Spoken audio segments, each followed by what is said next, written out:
हमारी धरती के बारे में तो हम काफी अच्छी तरीके से जानते हैं और यहाँ का वातावरण भी हमारे जिंदा रहने के लिए बिल्कुल सही है। मगर क्या आपने कभी सोचा है कि अगर हम अपने सौर मंडल के दूसरे प्लैनेट्स में जाने की कोशिश करें तो क्या हम वहां पर जिंदा रह पाएंगे? हमारे सौर मंडल में कुल 8 प्लैनेट्स मौजूद है, मगर इन सब में से सिर्फ धरती ही इकलौती एक ऐसी ग्रह है जहां पर जीवन संभव हो सका है। मगर क्या हो अगर हम फ्यूचर में सौर मंडल के दूसरे ग्रहों पर भी जीवन की शुरुआत करने की कोशिश करें? तो चलिए शुरुआत करते हैं सूरज के सबसे करीबी ग्रह से, जिसका नाम है मरकरी। मरकरी हमारे सोलर सिस्टम का सबसे छोटा ग्रह है और सूरज के इतने करीब होने की वजह से ये सूरज का चक्कर सबसे पहले लगा लेता है। मगर इस प्लेनेट की रोटेशनल स्पीड बहुत ही ज्यादा स्लो है, इसलिए यहाँ पर दिन और रात 3 सालों में एक बार होता है। इसलिए इसका एक भाग हमेशा सूरज के सामने रहता है और दूसरा भाग सूरज की गर्मी से हमेशा बचा रहता है, जिससे यहाँ पर एक बहुत बड़ा टेम्परेचर वेरिएशन देखने को मिलता है। जो भाग सूरज के सामने होता है वहाँ का टेम्परेचर 430 डिग्री तक पहुंच जाता है और ठीक इसके उल्टे साइड में टेम्परेचर 180 डिग्री तक गिर जाता है, जिसके वजह से इन दोनों कंडीशंस में मरकरी पर लैंड करना भी पॉसिबल नहीं है। क्योंकि अगर आप इसके सूरज वाले साइड में लैंड करते हो तो आप जलकर मर जाओगे, और अगर आप इसके अपोजिट साइड में लैंड करते हो तो आप ठंड में जम जाओगे। इसके अलावा इसके पास अपना खुद का कोई वायुमंडल भी नहीं है, इसलिए आप यहाँ पर सांस भी नहीं ले पाओगे और ज्यादा से ज्यादा आप यहाँ पर कुछ ही सेकंड सरवाइव कर सकते हो।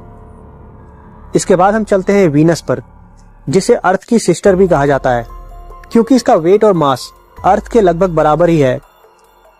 इसके बावजूद भी वीनस पर उतरना मरकरी से भी ज्यादा मुश्किल है, क्योंकि इसका टेम्परेचर 460 डिग्री तक पहुंच जाता है। इसके अलावा इसके चारों तरफ सल्फ्यूरिक एसिड से बना एक थिक एटमॉस्फेयर है, जिसकी वजह से इसके सरफेस पर उतरने से पहले ही आपका स्पेस सूट ही पिघल जाएगा। और अगर किसी तरह से आप इसके सरफेस पर उतर भी गए तब भी यहाँ पर आप कुछ सेकंड से ज्यादा सरवाइव नहीं कर पाओगे। इसके बाद हम चलते हैं मंगल ग्रह की ओर, जिसके बारे में वैज्ञानिकों का मानना है कि यहाँ पर जीवन के पनपने की कुछ उम्मीद बची हुई है। मंगल ग्रह का टेम्परेचर लगभग 20 डिग्री के आसपास होता है, तो कम से कम आप यहाँ पर ठंड से तो नहीं जमोगे। लेकिन इसके एटमॉस्फेयर में कार्बन डाइऑक्साइड की मात्रा सबसे ज्यादा है, जिस वजह से हम यहाँ सांस नहीं ले सकते। लेकिन मार्स में सिर्फ यही एक मुसीबत नहीं है, मार्स में बहुत ही बड़े बड़े तूफान आते हैं और ये तूफान कुछ घंटों के लिए नहीं बल्कि कई दिनों तक चल सकते हैं, जो कि आपके स्पेस सूट के चीथड़े उड़ा सकता है, जिससे आप यहाँ पर कुछ घंटे ही सरवाइव कर पाओगे। इसके बाद हम चलते हैं अपने सौरमंडल के सबसे बड़े ग्रह जुपिटर की ओर।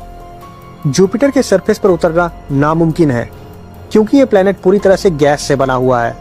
जुपिटर की ग्रेविटी इतनी ज्यादा है कि अगर आप इसमें लैंड करने की कोशिश भी करें तो ये अपनी ग्रेविटी से आपको बहुत ही तेजी से अपनी ओर खींच लेगी।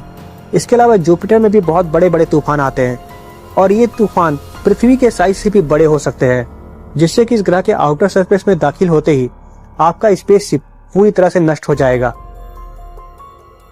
अब हम चलते हैं सैटर्न की तरफ।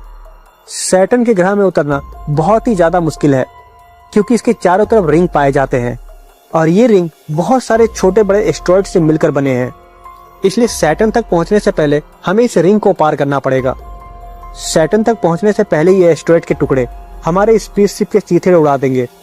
मगर आप किसी तरह से अगर सैटर्न के करीब पहुंच भी जाते हैं, फिर भी सैटर्न भी बृहस्पति ग्रह की तरह ही एक गैसियस प्लेनेट है, यानी कि इस ग्रह पर भी उतरना आपके लिए नामुमकिन ही होगा और आप सिर्फ इसके एटमॉस्फेयर में ही कुछ सेकंड सर्वाइव कर पाएंगे।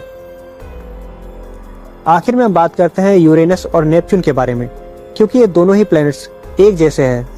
क्योंकि ये हमारे सूरज से बहुत ही ज्यादा दूर है, इसलिए यहाँ का टेम्परेचर भी बहुत ही कम है, इसलिए इस प्लैनेट पर पहुंचते ही आप ठंड से जम जाएंगे।